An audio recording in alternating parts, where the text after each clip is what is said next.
atin itong alamin. Ano ba ang simbolo? Amen? Alamin natin. Ang Holy Spirit po ay sumisimbolo ng tubig. Amen? Sabahan niyo po ako sa John chapter 7 verse 38. Sabi niya po rito, kung hindi nyo man, isulat niyo na lamang po para mabilis po tayo. Dahil nakatime po kami, may time po kami, time limit. Sabi po rito, ayon sa sinasabi ng kasulatan, mula sa puso na nananalig sa akin, ay dadaloy ang tubig na nagbibigay buhay. Tinutukoy niya ang Espiritong tatanggapin ng mga nananalig sa Kanya, ng panahon iyon ay hindi pa naipagkakalob ang Espiritu Santo, sapagkat hindi pa nagaganap ang pagkamatay at muling pagkabuhay ni Jesus. Amen? Ang simbolo pala ng Holy Spirit, ito pala ay tubig. Amen? Ano pa ang tubig? Ang tubig, nagbibigay ng kalakasan sa atin. Amen? Pag uminom tayo, nagbibigay ng buhay. Amen? Kasi pag di tayo uminom ng tubig, magiging malnourished tayo. Amen? Kaya tayo, hanggang sa mamatay. So, kailangan natin ng tubig. Amen? Ngunit ang sinasabi ni Jesus Christ dito, ang Espiritong nagbibigay buhay. Amen? Yun yung Espiritu, yung tubig. Amen? Sabi nga, kailangan ng Diyos, sabi niya, wiwisikan ko kayo sa Ezekiel chapter 35. Sabi niya, wiwisikan ko kayo ng tubig na dalisay at lilinisin ko ang mantsa ninyo. Amen? Ang mga dumi, ang mga kasalanan. Ibig sabihin, bibigyan kayo ng tubig. Bibigyan kayo ng tubig na dalisay. Yun yung Espiritu. Amen? Yung Espiritu Santo. Amen? Pangalawa po, what are the symbols of the Holy Spirit? Pangalawa, fire. Amen? Apoy, Acts chapter 2, verse 3. May nakita silang wari, mga dilang apoy na lumapag sa bawat isa sa kanila. At silang lahat ay napuspos ng Espiritu Santo at nagsalita ng iba't ibang wika ayon sa isinagkaloob sa kanila. Nung panahon po yun, araw ng Pentecostes or fifth Sunday, parang ganito rin siguro yun, amen? Fifth Sunday of the month. Nagkakatipon-tipon ng mga alagad, 120 na puspos ng Espiritu Santo. Sa pananalangin nila, sa pagkasama-sama nila, sa pakikipag-usap nila sa Diyos, sabi, para daw itong apoy bumaba sa kanila. Meron sila nakitang dilang apoy. Maliit lamang po yun. Amen? So, ang Espiritu Santo pala ay parang apoy. Amen? Pag tayo, di ba, pag ang apoy mainit, amen? Ganun din tayo. Pag natanggap natin ang Espiritu Santo, tayo mag-iinit. Amen? Mainit tayo sa paglilingkod. Hayo tayo, ipapangaral natin sa salita ng Diyos. Sabi nga ng Diyos, tanggapin nyo salita ang Espiritu Santo. Amen? Upang di tayo manglulumo. Amen? Pangalawa yun, apoy. Pangatlo, ito yung hangin. Amen? Simbolo ng Holy Spirit ay hangin. Sabi po rito sa John chapter 3 verse 8, umiihip ang hangin kung saan ibig at naririnig ninyo ang tugong nito. Ngunit hindi nyo alam kung saan nanggagaling at kung saan naparoon. Indeed, ang bawat pinanganganak sa Espiritu. Amen? Ang hangin ko, nagbibigay buhay. Siya yung parang hindi tayo masuffocate. Amen? Ano ba ang hangin? Nakikita ba? Hindi. Hindi. Amen?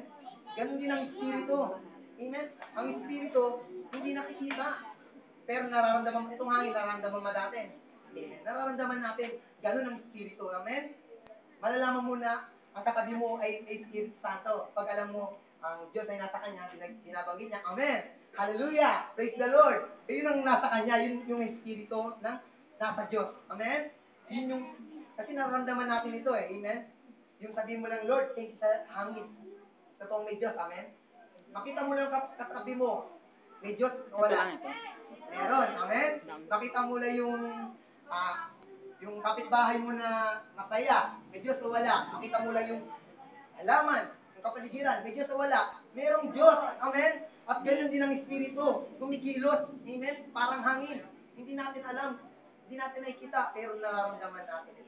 Amen? Kaya sabi nga ng Diyos, sa panghihin ninyo na maranasan ng banal na Espiritu. Amen? At pang-apat na po tayo. Ito po yung langis. Amen? Sabi po sa Matthew chapter 25, verse 3 to 8, summarize na lang po natin verse 3 na lang po tayo. Ang mga hangal ay nagdala ng kanilang mga ilawan, ngunit hindi nagbaon ng langis. Subalit, ang matatalino ay nagdala ng langis, bukod pa sa nasa kanilang ilawan. Meron pong isang matalino at meron isang mga hangal. Ang matalino, ito yung nagdala ng langis. Amen? Kasi sila ikakasal, 10 silang ikakasal. limang matalino at limang hangal. Ang limang matalino nagdala ng langis para reserva. Amen? Di ba meron silang lampara, ilaw. Ano ba ang langis? Ito yung nabibigay ng Liwanag. yung langis, nagbibigay ng buhay sa liwanag, sa apoy. Amen? Di ba? Salam. Amen? Ngayon, pag walang langis, ano mangyayari? Mamamatay ang apoy. Ngayon po, sabi ng Diyos, ang langis, katulad, ang Espiritu Santo katulad ng langis, kailangan meron lagi tayong reservang langis. Amen? Upang sa panahon ng paglaban natin, hindi tayo sumuko. Amen? Lagi tayong malakas. Hindi namamatay ang apoy, ang init. Amen? Sabi nga, anong nangyari sa mangmang? Ang mangmang, hindi nagdala ng langis. Anong ginawa? Nakatulog sila pag-ating gabi na. Nagising sila, dumating na. Sabi, nandyan na yung magkakasal sa inyo. Nagising sila. Naubusan na sila ng langis. Ano sabi ng mga mangmang? Tingin langis. Baka mamatay itong namin ilaw. Sabi ng mga matalino, punta kayo sa tindahan, bumili kayo, baka may mawalan din. Ngayon, nakapasok ang mga matalino at yung hangal, hindi nakapasok, hindi na isama si kakasal. Amen? Isa tong paraan upang makapasok tayo sa karya ng Diyos. Amen? Yung meron kang langis. Amen? Meron kang reservang langis, ito yung hangin. Amen? Pangatlo, ilan na po tayo? 5. Ang 5. Sabi po rito, ulan o hamog. Amen? Sabi niya rito, Oseas chapter 6 verse 3. Hali kayo, sikapin natin makilala si Yahweh. Tiyak natutugunin tayo sa ating anawagan. Tiyak ng pagdating ng mukhang liwayway. Darating siyang walang pagsala tulad ng patat ng ulan na dumidilig sa kaparangan. Ang hamog, ano ba ang hamog?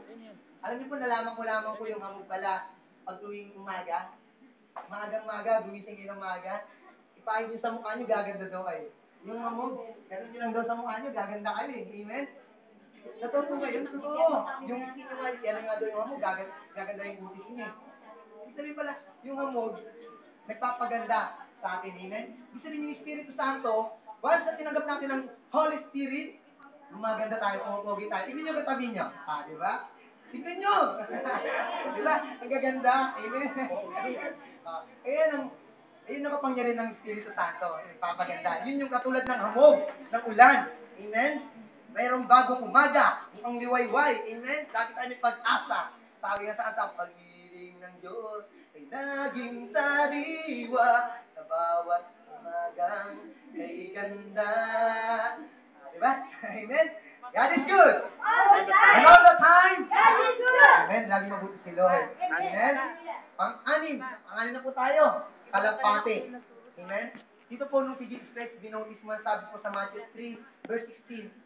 Nang nabautismuhan si Jesus, umahon siya sa tubig, nabuksan ang langit at nakita niya ang Espiritu ng Diyos na bumababa, gaya ng isang kalapati. Ang Espiritu ng Diyos gaya ng isang kalapati. Ang kalapati po ba? Ano po ba ito? Di ba, pag may kinakasal, di ba, nagkakaroon ng, ibig sabihin yung peace, kapayapaan. Amen?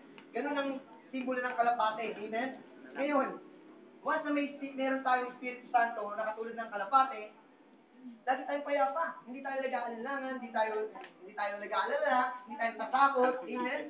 Minsan nga, nagkaroon ng sunog dito ang layo-layo. Ngayon, tarantang-taras sila. Lahat ng gamit, nilabas nila. Pati yung, nabuhat nga yung repe, no? Isang tao lang. Tarantang-taras sila nung natapos, sunog nandiyan lang katabi ng, hindi naman naabot yung sunog sa kabila kasi may mga bumbero Amen? Ba't sila kasi wala silang Espiritu Santo. Amen? Ngayon, yung mga may Espiritu Santo, panatag sila na hindi aabot yung apoy dahil may pananari sila kay Jesus Christ. Amen? Yun yung kalapati. Amen? Meron tayong peace of mind. Amen? Wala na po tayo. Tapa. Ito yung... Pang-pito, sorry. Tinig. Amen? Lucas chapter 12 verse 12, sapagkat sa oras na iyon, ang Espiritu Santo ang magtuturo sa inyo kung ano ang dapat ninyong sabihin. Ang Espiritu pala, ito ang nagpapaalala sa atin. Amen? Pag may ginagawa tayong masama, kinukumbik tayo. Yun yung mga totoong nakaranas ng Espiritu Santo. Amen?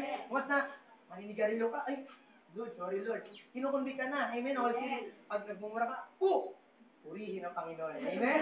Diba? Ayun ang Espiritu Santo. Kinukumbik mo tayo. Amen? Pinapaalala niya kung ano dapat natin gawin. Amen?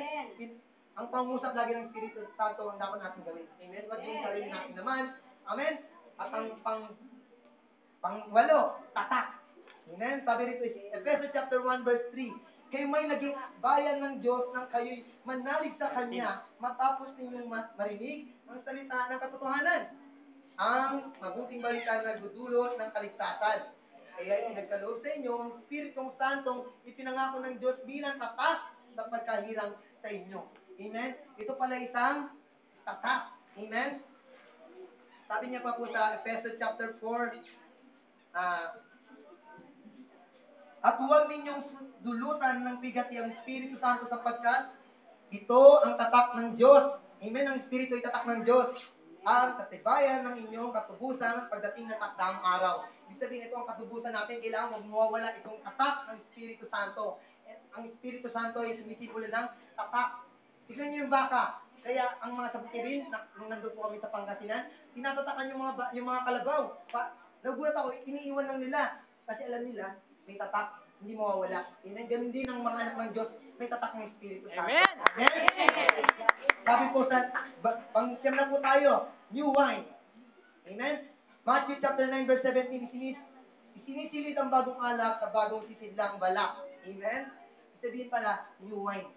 Pag uminom kayo ng alak, kailangan uminom kayo ng alak. Hindi po alak na yung Red Horse, hindi po yun. Ang sinasabi ng Panginoong Jesucristo, yung Espiritu Santo, new wine. Amen? Bagong alak. Yung Espiritu Santo, di ba? Minsan nakikita nyo, yung mga lasing, di ba? Sumagal-gagal. Amen? Huwag kayo magtataka mamaya. Amen? Pag merong mga natutumba-tumba, sabihin, yung mga napuspos ng Espiritu Santo. Yung